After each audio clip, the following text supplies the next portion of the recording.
नमस्कार।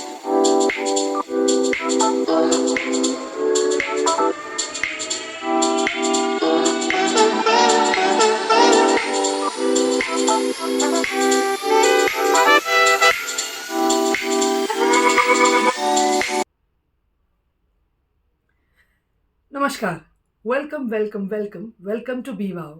स्वागत करती हूँ आपका शनिवार के Saturday story sessions, Prakash Saturday story sessions में। आज की स्टोरी शुरू करने से पहले मैं कुछ कहना चाहूँगी, कुछ महसूस कर रही हूँ वो आप तक पहुँचाना चाहूँगी। पिछले कुछ दिनों से मैं रियल वर्ल्ड में रहूँ या रील के वर्ल्ड में थोड़ा विश्लेषण करके बताती हूँ कि मैं ट्रेन से सफ़र कर रही हूँ, बस से सफ़र कर रही हूँ या फिर रिक्शा से सफ़र कर रही हूँ या फिर अपने फ़ोन को ओपन करते ही कोई सोशल मीडिया साइट देखती हूँ।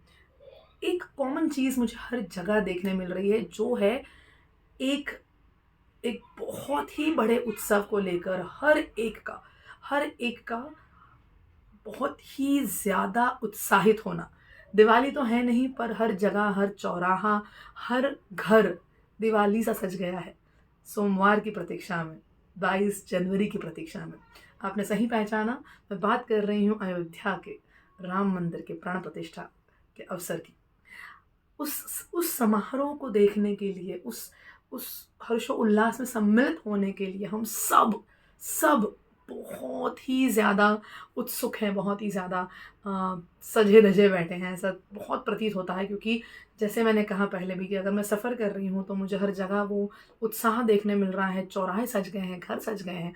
अगर मैं फ़ोन अपना ओपन करूँ और कोई भी सोशल मीडिया साइट देख लूँ तो वहाँ पर हर दूसरे चीज़ के बाद, या हर दूसरा कोई रील देखूँ मैं, या पोस्ट देखूँ, या फिर मैं कुछ भी देख लूँ, वीडियो देख लूँ, हर दूसरे चीज़ के बाद मुझे तीसरी चीज़ बस इस बात में देखने मिल रही है, प्रभु राम आ रहे हैं, हमारे प्रभु राम आ रहे हैं। इस खुशी की आप सभी को ढेरों बधाइयाँ। आशा करती हूँ आप सब उस बधाई को और द्विगुणित करेंगे और सबके साथ शेयर करेंगे। तो चलिए, ये बात बस मैं आप सबसे शेयर करना चाहती थी। बहुत बहुत दिनों से ये खुशी महसूस कर रही थी, तो सोचा बात कर लूँ उसके बारे में। तो आज की स्टोरी की शुरुआत करते हैं। आज है सैटरडे और हम करते हैं प्रकाश सैटरडे स्टोरी सेशंस। तो आज की स्टोरी का टाइटल है ग्रास हॉपर एंड एंड्स। एक जगह पर एक ग्रास हॉपर रहता था और कुछ एंड्स रहते थे। अब ये जो कुछ चींटियां थी, वो आप जैसे जानते होंगे, आपने घर में अपनी चींटियां देखी होंगी, वो बड़ी मेहनती होती हैं। वो बड़ी मेहनती के साथ उनमें और एक गुण छुपा होता है, वो इस स्टोरी के दौरान आपको समझ आ जाएगा। तो स्टोरी कुछ ऐसी है, छोटी-सी स्टोरी है बहुत, पर इसमें बहुत बड़ा और बहुत ही क्या कहूँ मैं, गहन महत्व छुपा है। इंसान को इस खूबी को अपनाना चाहिए। तो देखते हैं क्या है ये स्टोरी। तो स्टोरी कुछ ऐसी है कि एक जगह पर कुछ ग्रासहॉपर्स और मतलब एक ग्रासहॉपर रहता था और उस ग्रासहॉपर के साथ कुछ चींटियाँ भी रहती थी। अब ये जो चींटियाँ थी वो बड़ी मेहनती थी, जैसे मैंने पहले भी कहा। तो ये क्या करती थी ना कि जब हमारे मौसम बदलते हैं तो वो हर बदलते मौसम के लिए खुद को तैयार रखती थी। तो चलिए, पहले आया सावन का मौसम, फिर आया ग्रीष्म का मौसम और फिर आएगा ठंडी का मौसम। तो जब ये ग्रीष्म का मौसम होता था, तो उन्हें पता होता था कि अरे अब तो हम सावन के मौसम मतलब ग्रीष्म के बाद जब सावन आएगा, उसके बाद जब ठंडी आएगी, तो हम कुछ कर नहीं पाएँगे, हम शायद अपने घरों से बाहर निकल नहीं पाएँगे, हम ठंडी के मारे एक जगह ठिठुर जाएँगे, एक जगह बैठ जाएँगे, ऐसा कुछ हम कर नहीं पाएँगे। तो वो क्या करती थी, वो पूरा जो एक कड़ी धूप में अपने आप को तकलीफ़ देकर, या मैं कहूँ थोड़ा-सा कष्ट उठाकर, ज़्यादा से ज़्यादा धान्य को अपने घरों में स्टोर करके रखती थी अपने घरों में। और ये सब देखकर ना ग्रासहॉपर बहुत बार उनका मज़ाक उड़ाया करता था कि इतना क्यों तुम रखते हो, इतना क्यों तुम समेट के रख रहे हो, क्या होने वाला है? जैसे ये मौसम बीत रहा है, वैसे ही आगे आने वाली ठंडियाँ भी बीत जाएँगी। लेकिन चींटियों को पता होता था कि ठंडियों में हम बाहर, सर्दियों में जैसे हम कहूँ कि हम बाहर निकल नहीं पाएँगे, सर्दी के मौसम में हम घर से बाहर निकल नहीं पाएँगे। लेकिन ऑफ़ कोर्स ग्रासहॉपर ग्रासहॉपर होता है, वो गर्मियों के मौसम में खुद अपने आप को बड़ा मतलब गाने-वाने गाता है, जो आज मिला खा लिया, कल मिला कल खा लिया, कुछ भविष्य की तरतूद नहीं है उसके पास, भविष्य में क्या करना है उसे पता नहीं है। तो क्योंकि वो यही समझ रहा है कि आज जैसे कट रहा है वैसे ही कल कट जाएगा, वैसे ही परसों कटने वाला है। पर चींटियाँ ऐसी नहीं हैं। चींटियाँ गर्मियों के मौसम में बहुत ज़्यादा अनाज अपने पास, अपने घरों में, बोरियों में सँभाल कर रखती हैं, ताकि यही अनाज, यही खाना उन्हें सर्दियों में काम आएगा, उन्हें सर्दियों में इसका लाभ उठाने मिलेगा। और यही होता है, फिर गर्मियाँ बीत जाती हैं, सर्दियाँ शुरू हो जाती हैं। अब जब सर्दियाँ शुरू होती हैं तो चींटियाँ तो घर से बाहर निकलती नहीं हैं, और सर्दियों का 1 दिन बीता, दूसरा दिन बीता, तीसरा दिन बीता। अब ग्रासहॉपर को सर्दियाँ जमने लगी हैं। उसको उसको समझ गया है कि इन सर्दियों में हमसे कहीं बाहर घूमा नहीं जा रहा है, और हमारे घरों में, मेरे घर में तो मैंने कुछ भी सहेज के नहीं रखा है, कुछ भी सर्दियों का मेरे पास इंतज़ाम नहीं है। तो वो क्या करता है, वो चींटियों से मदद माँगता है। चींटियाँ उसको उसका सबक याद दिलाती हैं कि जब हम तुझसे कह रहे थे कि कुछ इकट्ठा कर दे, कुछ अपने लिए समेट ले, तो तूने हमारा मज़ाक बनाया था। तो अब हम तेरी मदद क्यों करें?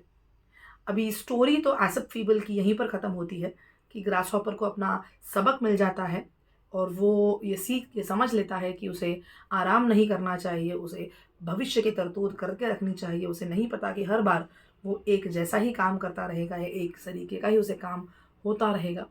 तो पर मैं ये इस स्टोरी से थोड़ा-सा हमारे और आपके जो कार्यकाल है उसके बारे में बात करना चाहूँगी कि देखिए ना, हम जीवन में कुछ समय के लिए नौकरी करते हैं, या कुछ समय के लिए अपना कोई व्यवसाय चलाते हैं, तो वो समय जो होता है वो बहुत ही ख़ास होता है।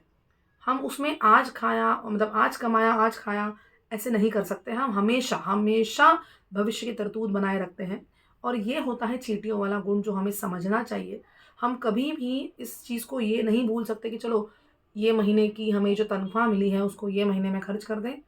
बचाना, या बचत हम जिसे कहते हैं, या निवेश हम जिसे कहते हैं, बचत तो ऑफ कोर्स ज़रूरी है, पर निवेश उससे भी ज़्यादा ज़रूरी है, क्योंकि बचत आपको क्या सिखाती है कि चलिए इस तनख्वाह में से आपने इतना बचा लिया। शुरुआत हमेशा हमेशा बचत से कीजिए, पर जैसे ही बचत में आप निपुण हो जाएँगे, तो निवेश में भी रुचि रखिए। क्योंकि निवेश आपके धनराशि को बढ़ाने का काम करता है। क्योंकि देखिए, हम जब 60 के उपरांत हो जाएँगे, जैसे हमारी जो आयु है वो 60 के ऊपर हो जाएगी, तो हम उस फुर्ती से, मैं ये नहीं कह रही कि सबका वैसा हाल होगा, ऑफ कोर्स हमारे में हम ऐसे लोगों को भी जानते हैं जो अपनी उम्र के 80-90 साल में भी काफ़ी फुर्तीले हैं। पर मैं एक तकरीबन जो लेबर लॉ ने भी एक ऐज कहा है रिटायरमेंट का, जिसको हम कहते हैं, 60 की आयु है वो, तो उसके बाद, उसके उपरांत हम अगर अपनी ज़िंदगी को मज़े से बिताना चाहते हैं, बहुत ही आराम से बिताना चाहते हैं, तो 60 तक की उम्र में हमें आज का सोच के नहीं काम करना है, हमें काम करना है परसों का सोचकर। हमें काम करना है आने वाले 10 साल का सोचकर। तो ताकि हम आने वाले सालों में अपनी ज़िंदगी खुशी से, चैन से, आराम से बसर कर सकें। अब ये तो हो गया हमारे लिए। पर हमें एक और चीज़ चींटियों से सीखनी चाहिए कि चींटियाँ जो जो अपना अनाज इकट्ठा करती थी, वो ऐसे नहीं था कि मैंने इकट्ठा किया तो मैं ही खाऊँगी। वो सबके लिए, वो कुनबे के लिए, वो कबीले के लिए इकट्ठा कर रही थी, कि वो जितनी भी चींटियाँ हैं, सर्दियों में बहुत ही महफूज़ रहें, खाएँ-पिएँ, स्वस्थ रहें। तो ये हम भी करते हैं, हम अपने परिवारजनों के लिए, हम अपने अपनों के लिए इकट्ठा करते हैं, कि ये जो हम आगे की भविष्य की तरतूत कर रहे हैं, वो हम सिर्फ़ अपने लिए नहीं कर रहे होते हैं, वो अपने बच्चों के लिए, कभी हम जब अपने अपने बड़ों के लिए भी इसकी तरतूत बनाए रखते हैं, ताकि भविष्य में कभी हमें उन्हें कुछ मदद करने का अवसर मिले, तो हमारे पास उस मदद के लिए धनराशि उपलब्ध हो। तो चलिए, आज की स्टोरी बस यही ख़त्म करती हूँ, यही समाप्त करती हूँ, और आशा है कि आप सभी को ये स्टोरी भी पसंद आई होगी, मेरी बाकी स्टोरीज़ की तरह जिनको आपने बड़ा सराहा है। Please do like, share and subscribe B wow. देखते रहिए बी वाव। Thank you.